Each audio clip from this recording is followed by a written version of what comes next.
aos eleitores brasileiros e é muito justo. Por favor. Eu quero agradecer a todos que votaram em mim, pelo apoio, pela confiança, agradecer pelas orações também. Afinal de contas, ao longo de 4 anos, não só durante a pré-campanha, bem como a campanha, nós tivemos uma bandeira baseada numa passagem bíblica, João 8,32. E conhecereis a verdade, e a verdade vos libertará. Está na hora do Brasil conviver com a verdade. Então agradeço esses que acreditaram na verdade e confiaram no meu nome nas urnas. Presidente, nesses poucos minutos que nós queremos aproveitar aqui a sua disposição para acalmar os ânimos que andaram tão acirrados ao longo dessa campanha. No primeiro dia, depois do segundo turno, o senhor disse aqui no Jornal Nacional que será um escravo da Constituição de 1988. No último sábado agora, na sua última aparição nas redes sociais, antes da eleição, o senhor estava com um exemplar da Constituição nas mãos e reiterou que todas as suas ações seguirão os postulados da Constituição. No seu discurso da vitória de ontem, o senhor disse que vai defender as liberdades e vai defender a democracia. Diante disso tudo, o que é que o senhor diria àqueles que ainda insistem em dizer que a sua eleição é um risco para a democracia? Primeiro dizer-lhes que as eleições acabaram. Chega de mentira, chega de fake news.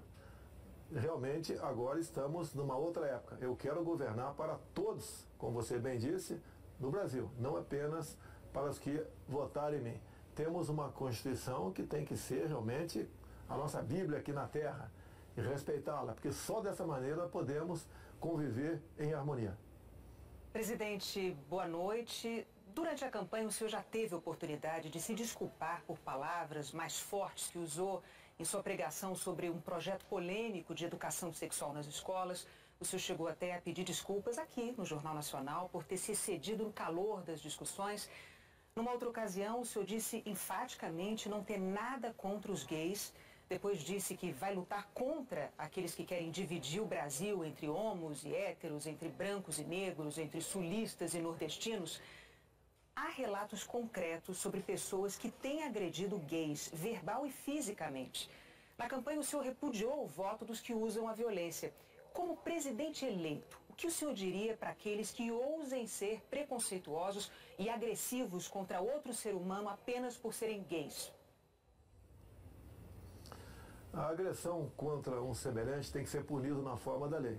E se for por um motivo como esse, tem que ter a sua pena agravada. Agora, deixo bem claro, ganhei o rótulo por muito tempo de homofóbico. Na verdade, eu fui contra a um kit feito pelo então ministro da Educação, Haddad, em 2009 para 2010, onde chegaria nas escolas um conjunto de livros, cartazes e filmes, onde passariam crianças se acariciando e meninos se beijando. Não poderia concordar com isso. E a forma como eu ataquei essa questão é que foi um tanto quanto agressiva, porque eu achava até que aquele momento merecia isso. Bem, tivemos em parte sucesso, porque no ano seguinte a própria presidente Dilma Rousseff, depois de ouvir as bancadas evangélica e católica, resolveu recolher esse material, mas o rótulo ficou em cima de mim. E deixo bem claro que isso tudo aconteceu por ocasião, acredite, do 9º Seminário LGBT Infantil na Comissão de Direitos Humanos da Câmara, onde presente estava o então secretário de alfabetização do MEC, André Lázaro. E os senhores podem pegar as imagens no YouTube, onde ele dizia claramente que passou 3 meses discutindo até onde a língua de uma menina entraria na boca de outra menina para fazer o filme Beijo Lésbico para combater a homofobia. Então eu acredito que essa agressão contra a família e contra a inocência das crianças em sala de aula é que resultou na minha forma um tanto quanto violenta, concordo, para tentar demover o Ministério dessas cartilhas, desses filmes e desses cartazes. Presidente, o senhor sempre se declara enfaticamente, aliás, um defensor da liberdade de imprensa. Mas em alguns momentos da campanha o senhor chegou a desejar que um jornal deixasse de existir. É indiscutível que a imprensa não é imune a erros e nem a críticas. E isso vale para qualquer órgão da imprensa profissional. Mas também é fato que a imprensa livre é um pilar da democracia. como presidente eleito, o senhor vai continuar defendendo a liberdade da imprensa e a liberdade do cidadão de escolher o que ele quiser ler, o que ele quiser ver e ouvir?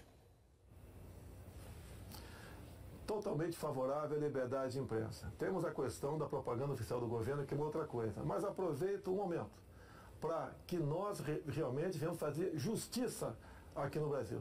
Tem uma senhora de nome Valderice, minha funcionária, que trabalhava na Vila História de Mambucaba e tinha uma lojinha de açaí. O jornal Folha de São Paulo foi lá nesse dia 10 de janeiro e fez uma matéria e a rotulou de forma injusta como fantasma. É uma senhora, mulher e negra e pobre. Só que nesse dia 10 de janeiro, segundo o boletim administrativo da Câmara, de 19 de dezembro, ela estava de férias. Então, ações como essa, por parte de uma imprensa, que mesmo te mostrando a injustiça que cometeu com uma senhora ao não voltar atrás, logicamente que eu não posso considerar essa imprensa digna. Não quero que ela acabe, mas, no que depender de mim, na propaganda oficial do governo, imprensa que se comportar dessa maneira, mentindo descaradamente, não terá apoio do governo federal. Então o senhor não quer que este jornal acabe. O senhor está deixando isso claro agora. Por si só, esse jornal se acabou, não tem prestígio mais nenhum. Quase todas as fake news que se voltaram contra mim partiram da Folha de São Paulo. Inclusive, a última matéria, onde eu teria contratado, né, empresas fora do Brasil via empresários aqui para espalhar mentiras sobre o PT. Uma grande mentira, mais um fake news do jornal Folha de São Paulo, lamentavelmente. Presidente, me permita, como editor-chefe do Jornal Nacional, eu tenho um testemunho a fazer. Às vezes, eu mesmo achei que críticas que o jornal Folha de São Paulo tenha feito ao Jornal Nacional me pareceram injustas. Isso aconteceu algumas vezes, mas para ser justo do lado de cá, eu preciso dizer que o jornal sempre nos abriu a possibilidade de apresentar a nossa discordância, de apresentar os nossos argumentos, aquilo que nós entendíamos ser a verdade. A Folha é um jornal sério, é um jornal que cumpre um papel importantíssimo na democracia brasileira, é um papel que a imprensa profissional brasileira desempenha e a Folha faz parte desse grupo da imprensa profissional brasileira. Mas a gente pode seguir adiante com a próxima pergunta da Renata. Sim, presidente, no discurso em que o senhor fez essa mesma afirmação sobre a imprensa, o senhor disse que os marginais vermelhos serão banidos da nossa pátria. O que o senhor quis dizer com isso?